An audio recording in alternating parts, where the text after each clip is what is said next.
Hi, you're listening to the Professional Speaks podcast with me, Craig McKellar, your host. As an ex-Big Four auditor for 6 years, I now run a specialist recruitment consultancy called McKellar Consulting. Throughout this podcast, I speak to senior leaders from the professional services community, past, present and future. These leaders work in accounting and finance, audit, tax, corporate finance, consulting, legal and investments. In the comfort of their own office, I will be posing questions to our guests to gain insights from them across a variety of topics, including balancing work and life, mental health and mindset, risk-taking, and effective leadership. These insights will help us learn, be inspired, grow, and ultimately succeed in what we want to achieve in our careers. Here's what's coming up on today's episode. I think at the time I probably wouldn't have been thinking kind of get up into that sort of like exec board level, but I definitely felt after that, why not? It definitely has got me now. That's my goal, to try and get to that level now. Whereas before, I suppose I was quite happy where I got to. And I mentioned earlier when my dad being a joiner and stuff, I never really thought, getting to uni was a bonus and then becoming a qualified accountant was a bonus. So everything seems to be becoming a bonus now. But yeah, I think that exposure, face-to-face exposure to all those people in business stream was like it just gave you that belief, and then you just need the opportunity, which someone gave me. So a bit of luck involved in timing and things like that. But yeah, the more exposure you can get to I suppose levels above and good role models. In this episode, I'm joined by Craig Morrison, who's Head of Financial Planning and Analysis at Zonal, which is a successful technology supplier to pubs, restaurants, hotels and other hospitality businesses in the UK. Topics discussed include being the first in his family to go to university, his approach as an effective and supportive leader to help develop people, and the fortunate experience of being thrown in at the deep end at board level. So for listeners and viewers of the podcast, just going to introduce you, Craig. So you're Head of Financial Planning and Analysis at Zonal, which is a family business and tech supplier to pubs, restaurants, hospitality companies like that. Is that right? Yep, correct. Good. And maybe of interest to people listening, we used to work together at EY many years ago. We were just talking about, so it's great to catch up on your career today. Just to start off with, could you just let us know a bit about you as a person, like your background? Yeah, of course. So I was brought up in Linlithgow, which is halfway between Edinburgh and Glasgow. My dad was one of 7 and my mum was one of 5, so big family. Been brought up there stayed in Linlithgow for 20 odd years. So a family that my dad was a joiner, my mum was an accounts clerk, and it was back in the old days where the kids were born and she gave up her work for 14 years or so. So a background that wasn't sort of anything to do with accountancy. We didn't have any, none of our parents had gone to university or anything like that. So it was a little bit of a different path than what I thought I would probably end up doing. I went to Linlithgow Academy for 6 years there, and then through to still in university, and then onwards to being a qualified accountant, really. So. Yeah. And at university, what did you study? Accounting and finance. Yeah. Okay. And was that just, did you know from early on or from school days that you quite liked numbers? Or I did accountancy from standard grades. I had a really good accounts teacher at Linlithgow. He was funny, Mr. Brown. And I performed quite well in the class, and I think it's down to his sort of style of teaching and stuff like that. And always quite enjoyed the fact that there was a right answer. So I knew quite early on, even from social education and stuff, where you're given the cards, what do you want to be? I think I was always a little bit drawn to numbers. It was in between that and sort of like PE teaching, because I quite like sports, so it was in between the two. But yeah, I think quite early on I knew what my path would be, which is quite lucky, I think. I know we've had quite a few work experience students and stuff who just don't know what they want to do. I do think when I was about 16 or 17, I did think this is what I'm going to do, and it's panned out that way, really. So. Oh, great. And so going into your career then, so university, accounting, and then started off in audit to qualify as an accountant, is that right? Yeah, so when I was at school, I worked for a company called the A9 Partnership, just as a summer student. After school, I used to go in and do the sort of filing and mailing and things like that.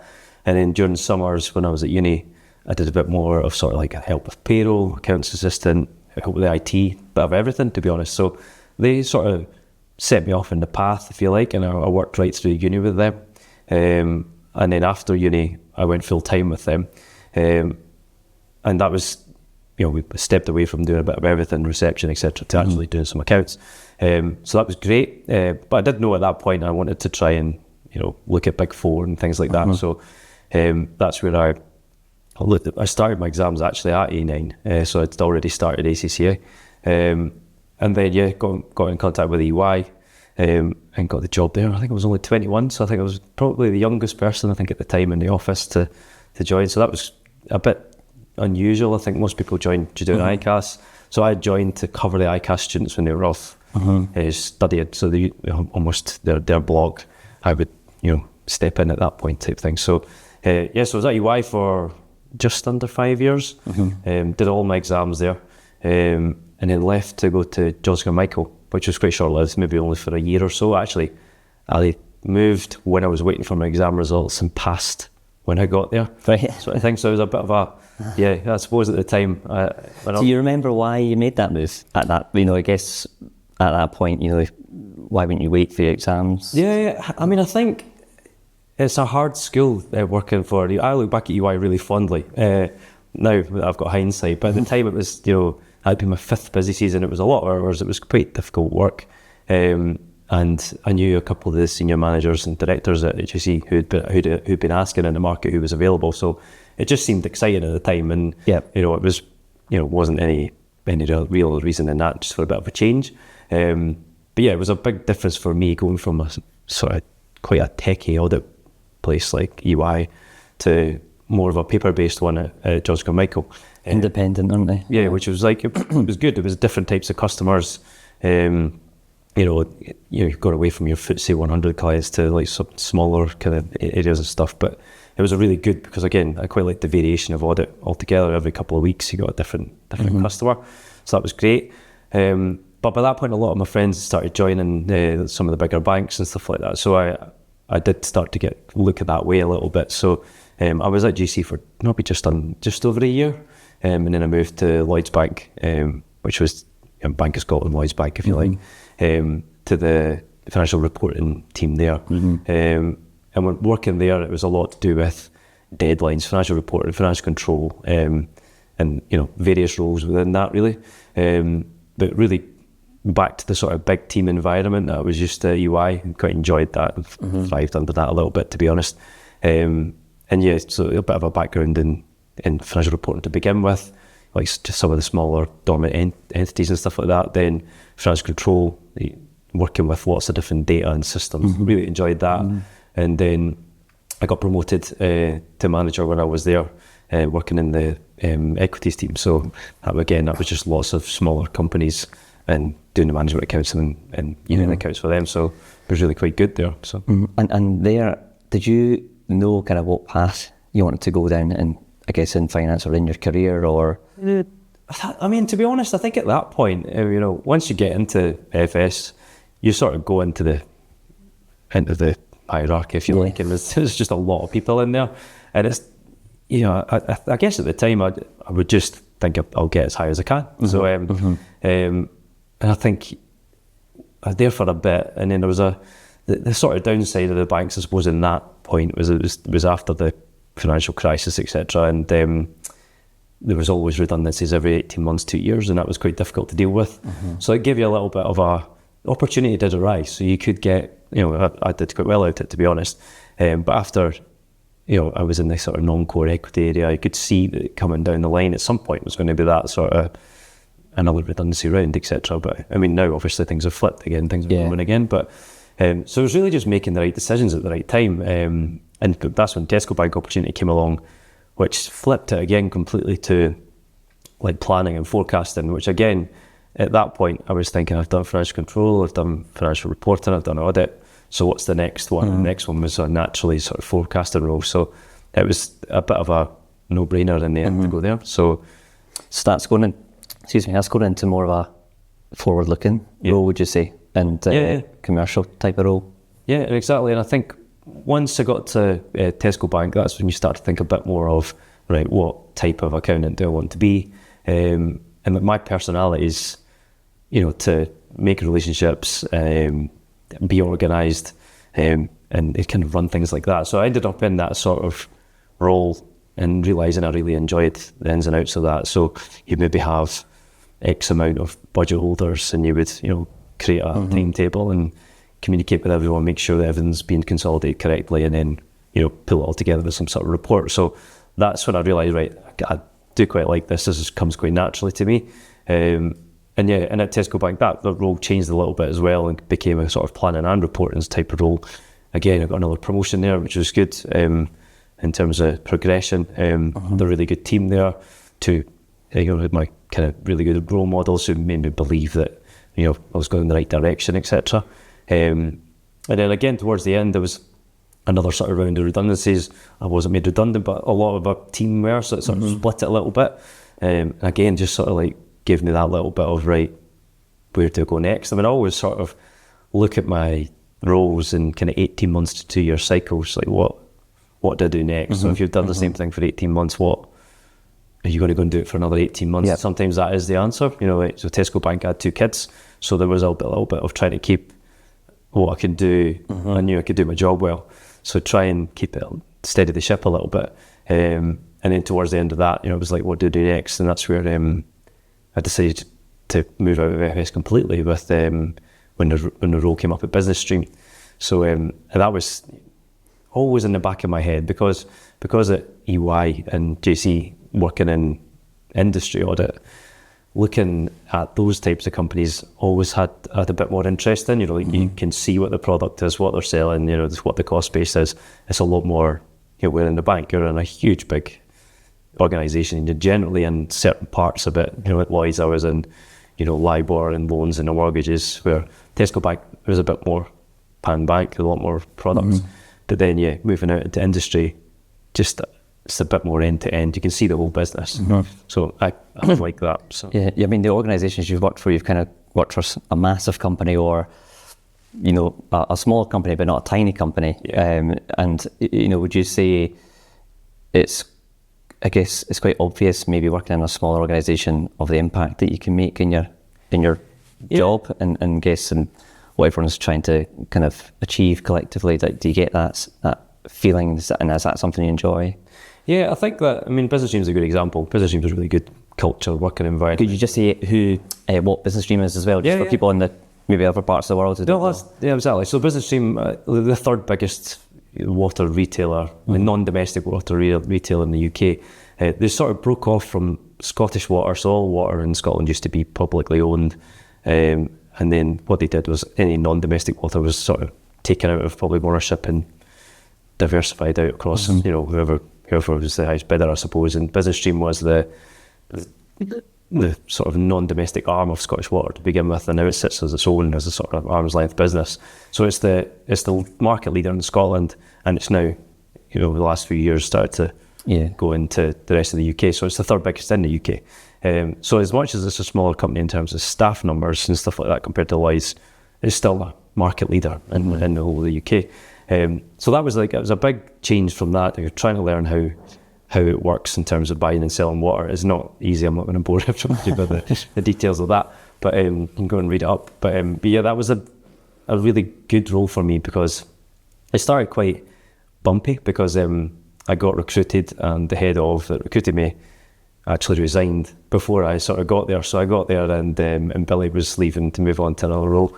And the interim FD that was there also left on the same day. So there was a little gap of maybe 2 months, 6 weeks, 2 months, where there was like a big gap between me and the board, I suppose. And the really good thing was there, like the exec team there, so Joe Douglas, Lynn and Jim, they were all really supportive. And sort of Lynn joined after that 6 weeks to become like the CFO. So there was a little gap in there where I sort of got put into leadership team meetings and presenting some of the specials and things. Quite an amazing thing. Not many people get thrown in at the deep end, particularly at board level. Well, that's it. And it wasn't on the board, like to let me out clear, but in terms of like in the room with people that are from that, and they were, they obviously gave me that space to help me in this situation where they knew I wasn't at that level yet, but they gave me that belief that I could one day reach that level, which is like a huge thing. I mean, it gave me that sort of like confidence to think, right, well, in 10 years down the line, could I get to that point? I was having conversations with them. They would say, what do you see yourself before you're 40? What do you see yourself in 5 years? Just a really supportive environment. So, and I was really happy there. I wouldn't have been looking for a role anywhere else really. I've been there 2 years when I left, so I probably had it in my head I'd be at business stream for 3, 4, 5 years, and just see how the progression went. Because what I got from business stream was, although I was FP&A, we did a lot of work across the company, so we're working a lot with the COO and his team, and that even got me thinking about, could I move into that sort of operational side rather than just finance and stuff like that. So that was like a really positive place for me, and I would, as I said, I was really happy there. But yeah, it was all the call, and there was an opportunity here that was just, again, it was a step up, so like ahead of. So I thought it was something I just couldn't not take. And again, it was moving away. Well, a business stream, I was doing FP&A. It was also a lot of financial control and a lot of other types of things. And so when this came up as an FP&A head, I knew that was an area where I could make quite a bit of difference in. I think it's a bit where I'm probably most passionate at. Notwithstanding, you've got to know all the areas. It's not like you can just go down one route. But yeah, it's been really positive here the last year, just coming in and implementing a timetable, making things run. This is where working in FS has helped, because it's a very deadline driven, pressured environment. So you're sort of like, right, accounts need to be shut by working day X, and the rest of the report needs to be finished by working day Y. And just having that sort of rigor and building that in a company that maybe doesn't use that as much, it's been really good. And in terms of just trying, the bit for me is, I've been here for 9 months now. It's just completely understanding the product and how do we get it out there? How do we how do our suppliers work? How does supply chain work? All that sort of thing. So yeah, that was a whistle stop tour, but it's good. I've a varied role so far.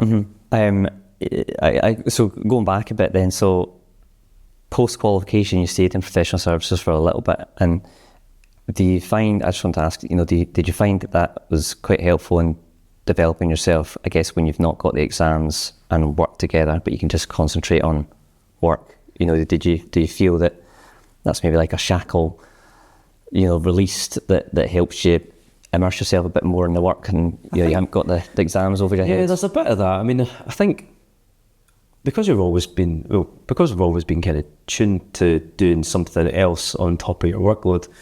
So even A9 and EY, there was always that study at weekends, study at nights.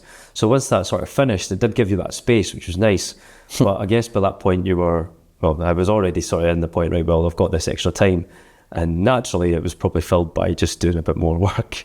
I don't know if that's a good thing or not. But yeah, I think you're just sort of tuned to that, to doing that bit extra. And I think that does probably help in terms of, definitely in finance and accountancy, just to have that there. I mean, there was definitely a big relief that I was never going to have to do another exam again.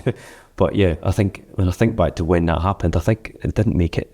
It's not like I had loads of free time. No, that, like you say, you're just working a bit more. The roles that you had as well, I've spoken to people on this podcast about like the importance of authenticity, particularly if they're in a role where they're client facing, and on that theme of, I guess, being true to yourself in at work and out of work. Do you feel that the roles that you've worked in have aligned well to you as a person? I think before we've chatted about, I guess, or you mentioned it earlier, you had a lot of good organisational skills and things like that outside of work. Do you feel like the roles you took on suited you well? Yeah, I think I've ended up falling into that type of role, but I guess that, it's important that you do the ones that don't align as well, because they're the ones that come less naturally. But yeah, I always side towards that, like in terms of, I always look back at audit and think, I was young then. Be interested to see what that sort of thing, what that area would look like now from a sort of managerial type area. Because when you're younger, you're just doing your job and you're making football at night and things like that. So, but then after that, you start applying. Well, I certainly started applying what I liked doing anyway. So yeah, I used to run buses to football matches. So like organising something would float my boat. So I'd like that in my role, whether that just be organising a timetable or it might be, organising a charity committee or a social committee or something like that, and just really just immersing yourself in work. And I suppose getting to the point where you realise you're at work quite a lot. So how do you enjoy it rather than, just ploughing along? So yeah, in terms of like it aligning with my, like what I like and what my personality is like, I guess the planning roles really align quite well to it.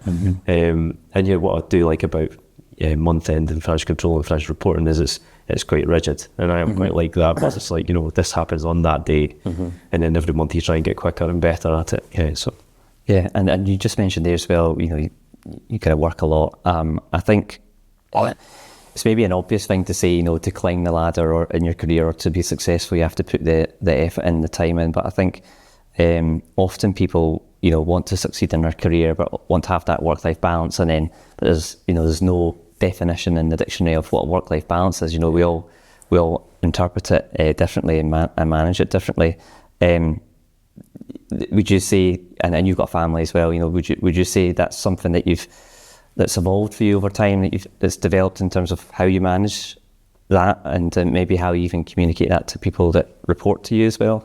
Yeah, I mean, everybody's different. I mean, pre-COVID, it would be a case of that you could be working quite late in the office, and I would miss the kids, bath and bed time and stuff like that. I think COVID's been a great thing for that, to be honest, where I very rarely miss that part of life now. And like when you've got young kids, like I do, is that sort of like 8 till 9 in the morning and sort of like 5 till 8 at night are the most precious times. And now we've been enabled to, instead of doing that 5 till 7 in the office, you can do 8 till 10 or 10 till 12 or whatever, or 6 in the morning till 8, whatever it may be that you do. So I think that's been a great thing, because I think it probably means you work a little bit more, if I'm honest, but on your terms, which is like a good thing. I mean, I am a bit of a night owl, so I'm happy to go home, get everything organised at home, and then I quite happily would log on for 2-3 hours at night, or if I'm feeling tired, to get up early in the morning and do that.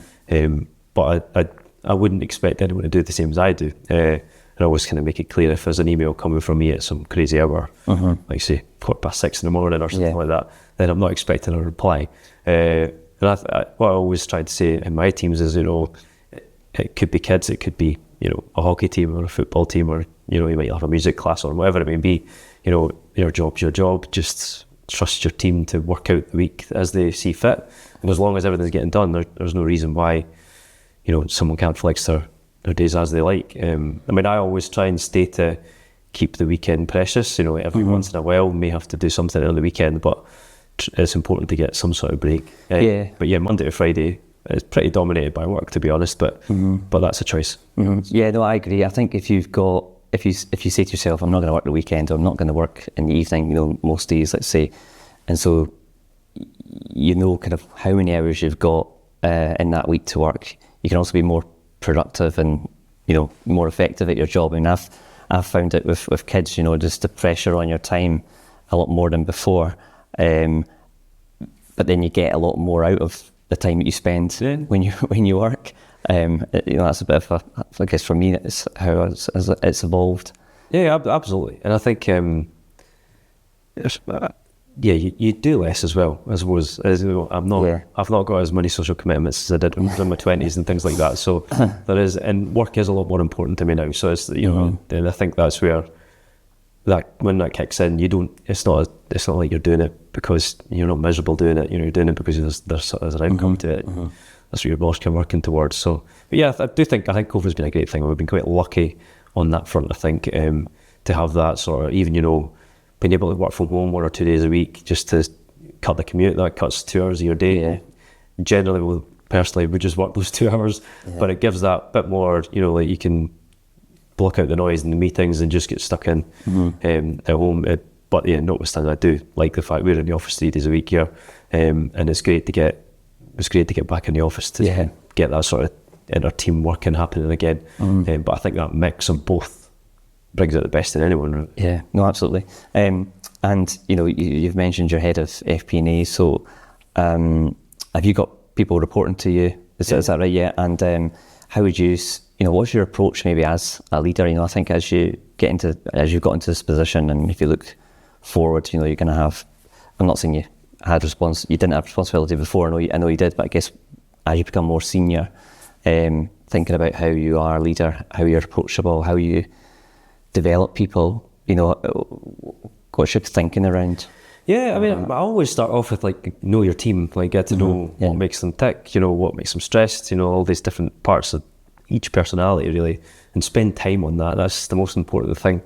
And let everyone know that everything doesn't have to be asked permission for in a way. Like everyone has their own lives, and everyone who's in a role knows the role better probably than I do. So it's like, where's the hard parts? Try and understand where the clashes are. And I always think to trust your team unless something's actually going wrong in it or not, something's not being performed or someone underperforming or something like that. There's no reason why that person can't manage that role. So obviously there could be points where you've got to come in and help and and upskill them or something like that. But I always start from the fact that trust whoever it is doing it is trying their best, and work from that sort of standpoint to begin with, really. So do you start from that standpoint? It's not that people need to earn their trust or like you're giving them the platform to, I guess, be flexible, do their best, and be trusted. Yeah, I would always start from that. Unless someone gives you a reason to not, and obviously there's other mechanisms for that type of thing. But in my experience, that's very rare. Yeah. So there's no reason to. It's not the 1990s. There'll have to be like a teacher pupil that sort of that kind of child adult type conversation. I don't see that being something that happens too much these days. So I think that's where you've got to try and again just make it as such a comfortable learning environment and working environment as you can. I think COVID's been fantastic for that flexibility. I think pre-COVID, if you were in the office and you left at 5 or 5:30, people might think you're slacking a bit. Whereas now, people think, oh, well, you'll manage your time the way that you want to manage it, and you've got to get home for a reason. You'll probably do more in the evening and the weekend. I think before, if you work from home, there might be some people that think, are you really working? Whereas now, because of COVID, and most businesses have a hybrid model, so there's more trust there as well. I think it still exists, that thought of and that's where you've got to know what your team tasks are, and everyone is on the same page. Because most people, if they if that was the real truth and people work from home weren't doing anything, then they would have to work twice as hard the next day, because no one's sitting there on a job where they've got space to, in my experience anyway. You've got a role there because there's a full-time role there, and if that doesn't, if you don't perform one day, it's going to hit you at some point. And I guess it's quite lucky I'm in an area where we are deadline driven, so if that report isn't delivered by that day, then what's happened that day, so it makes it a bit easier to do. But yeah, I agree that before COVID, you could be in the office late just to be in the office late, in terms of, I think people have maybe got, but then that comes with age as well. I think, just managing your time better, and you've got an hour, so it needs to be done in an hour. Whereas before, I guess when you were younger, it's a little bit of group think where there's maybe 5 or 6 people in the office and they're still in. So you just stay there. I'm glad that's been broken a little bit, to be honest. But yeah, at the same time, a lot of good work would have got done as well doing that. So it's just different styles of working. But I don't think it's coming back. So it's about dealing with the new model. I mean, the grads coming through, they've, there's a big portion of them have basically passed their exams and been at university during COVID and done it all remotely. So actually better equipped to manage remote working than we were, because that's true. Done both. So so it's trying to also keep up to date with that, because that's, you look at professional exams now, none of them are in class anymore, they're all done online. So it's just, keeping up with the times a little bit on it. And going back to Business Stream as well, you touched on, the fantastic experience that you had there, and, those on the board kind of bringing you into elements of the job that you might not have got exposure to before. If we maybe just focus on that a little bit and think about things that you learned there that's helped you get to this stage, get to head of FP&A. and maybe help shape you as a leader for the future as well? Is there anything you can touch on there that'd be quite helpful? Yeah, I mean, I guess the first thing is you look up to those people like straight away, you know, like and the fact that the way they treated me was great. You know, and once Lynn came in, Lynn Gilder came in, the CFO, I really looked up to her. She was really helpful in terms of, there was even a gap between there and bringing in our head of, Alison. So even that period was like probably doing things that were above what my role was at the time. So that was just a really good experience, and you know, her leadership style worked well with me. I quite liked that type of a leadership style. But yeah, just I think what it showed me was like the importance of when that final report is going to the board, that how perfect it has to be and all the sort of things that go around it. So you're getting your work reviewed by a CFO and a CEO makes you lift your game, really. So it's, yeah, absolutely. You know, you start to spot what they spot, and you know that improves you for the future.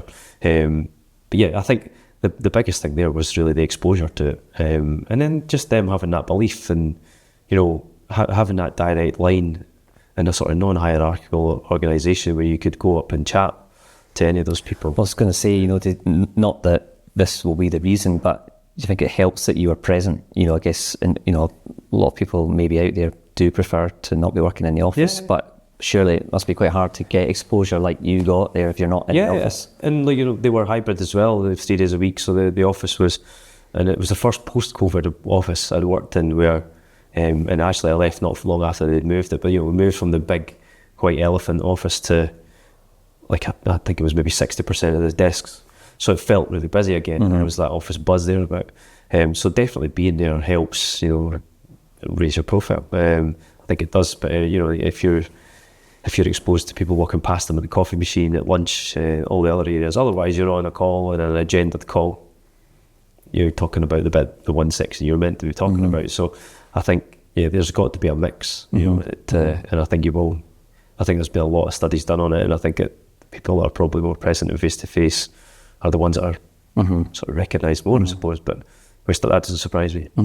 And what you learnt there, business stream, did it, I guess, enhance that feeling that or those thoughts that you're good at the organisational part and operational part, and that's maybe why you even had a chat about potentially going CEO path? Was that where you felt you were able to contribute most, or just what you enjoyed doing most? Yeah, it was new, I guess, was the thing on that. I mean, Douglas, who's CEO over there, again, it was sort of like a team night out type thing. I would be chatting to him about it, and I would never really thought about that path, but that was the path he took. So you just kind of getting his backstory and, you know, understanding that got me to that sort of, you know, you have CEO there, CEO there, Joe, she was finance director as well. So there's a lot of different paths for different for accountants to go on just on that one organisation, which did open my eyes. I think at the time I probably wouldn't have been thinking can I get up into that sort of like exec board level, but I definitely felt after that, you know, why not? You know, it definitely has got me now. That's my goal, you know, like to try and get to that level now. Whereas before, I suppose I was quite happy where I got to. And I mentioned earlier, when my dad being a joiner and stuff, I never really thought, you know, getting to uni was a bonus, and then becoming a qualified accountant was a bonus. So everything seems to be becoming a bonus now. But yeah, I think that exposure, face-to-face exposure to all those people at Business Stream was like it just gave you that belief, and then you just need the opportunity, which someone gave me. So you know, a bit of luck involved in timing and things like that. But yeah, the more exposure you can get to I suppose levels above and good role models. Gives you that path. I mean, you just mentioned it, you know, so being the first in your family to go to university as well, and you know, getting through it and, you know, graduating and stuff, you know, that must have, you know, given you confidence to go and, I guess, apply to the likes of the Big Four, would you say? Yeah, I mean, I guess you needed to have a university degree to work for them anyway, didn't you? Well, at the time, and I suppose that my age came along when, you know, the Scottish government came along, and, you know, the Labour Parliament came along, where you could go to university at the point of contact for free, and you wouldn't pay at the end. So there was a lot of kids in my schools were doing that now. But what I wouldn't have had is my mum and dad didn't know the ins and outs of how you get in and out of university. So that was new, and it's like, right, I'm thinking of going to university, and, you know, the first sort of reaction is, well, so how can we afford that? Because no sort of background to it. So it's it's interesting how that ends up panning out. But the majority of local academy, for example, would have been, when you get to 5th and 6th year, would have been going into university. So I'd have been in the minority if I hadn't. But at the same time, a lot of my mates were going and becoming, just tradesmen and things like that. I've a lot of people that have their own companies and stuff like that. So it'd have been a different, path. But I think the same thought process would have come along, where I'd have been thinking along the lines of, one of my mates has got his own bathroom fitting business, who's doing really well. And I think, he kind of trailblazed that. He left a bit earlier than the rest of us and went off, got an apprenticeship, and by the time he was early 20s, had his own business, and it was right. So it's not like you have to go to university, but at the time it was sort of like so many people were doing it. It felt like you had to. But and I was only 17 when I ended up going, so pretty young. When I look back and think that's really too young to be going and doing stuff like that. So, but I think it was obviously quite a good thing. I mean, I went to university first, probably just because my sister was younger than me, to be honest. Just as much, my sister had got first and stuff like that, so she also ended up going there. But I think it probably is a little bit of luck of timing when I was born and things like that. But it definitely was luck. That leads us on nicely on to, I didn't mention at the start that you've also been a volunteer for Career Ready as well. Would you mind just saying what that is, what you did? So I actually just signed up again. Zonal are going to do it as well. So Career Ready, basically, it's there to support kids that maybe have some sort of not disadvantage, I suppose. It's a bit like what I was saying. If they're they have a single parent or they're from an area that maybe an area that not as many pupils in percentage go for to further education and things like that. And the idea is to give a mentor to someone who might not have someone in their immediate sort of support network that can give them advice and help and mentorship towards potentially going to higher education or how do you get a path to a certain career and things like that. Not having someone to ask, well, what do I do to get to that university? How do we do this? And rather than going and figuring it out yourself. And like, my parents took me to FETs or fairs that I remember looking at an ACCA leaflet when I was maybe 15 or 16 at the school, where I'd find it that way. But Career Ready will give someone as a direct point of contact to give that path. So it sometimes works and sometimes doesn't. I've seen both, but they do get a month's worth of work experience in the summer as well.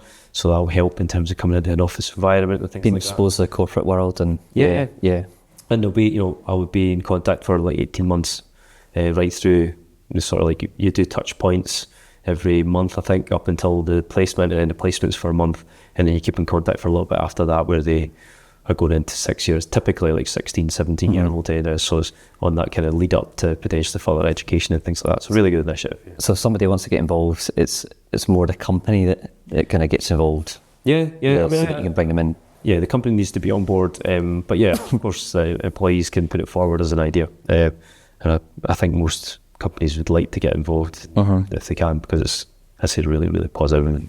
And when you previously did it, maybe what what did you get from it that you might not have expected? I think the thing that makes you, because you go in feeling fairly confident because you're nearly 40 and you really want to talk to anyone, but kids are different now, it put me out my comfort zone a little bit to what do I talk about here, because it's not like you've got too much in common and things like that. But for me, it was just if even just something would help someone younger. I mean, it was just like a bit of a no-brainer for me. But get involved with, it's not just that, you get involved with a school, and there's potentially 10 career mentors, so career ready mentors, so you get to know a lot more people around, bounce ideas off each other and things like that. But just as a collective, it's just a really positive story. And then when you hear the positive stories coming out at the end as well, it's just something that's really worthwhile doing. Really. Yeah, no, fantastic. And I mean, I do hope this podcast can reach people in schools and universities thinking about what do I do in my career, and hearing guys like you on it for some guidance, for some insight. Just as we're wrapping up as well, I always like to ask guests kind of about the next 12 months as well, and from a positive perspective, in terms of goals. So do you have any personal or professional goals for the next 12 months? Yeah, personally, so I've started to run a lot more because I've got a bad knee, so I can't play football anymore. But I think at the moment, I used to try and set myself as a sub 40 10k, but then I've got a bit of a reality check that it's maybe not as that easy. So I think just keep getting better at it. Like I always think like the next 10k be quicker than the last one. So that's sort of where I am at the moment. But then, yeah, professionally, I guess I'm quite new here, so it's about being the best I possibly can in my role at the moment. But yeah, obviously my ambitions are to then move on to FD, move on to CFO at some point, and to keep going on that track really. So it's just keeping adding strings to the bow really, and then moving forward. Brilliant. Well, wish you all the best with it. I'm sure you'll achieve it all. Cool. Okay. Well, thanks for coming on, Greg. Right. Pleasure. Thank you. Right. Thanks. Cheers. Yes, thank you. Thank you for listening to the Professional Speaks podcast.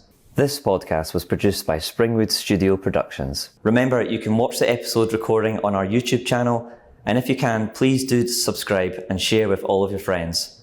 The more people who listen to this, the more guests we can have on to share, so that you can learn, be inspired, grow, and ultimately succeed in what you want to achieve in your career. Please also contact me if you have any feedback on this episode. I'd love to hear from you.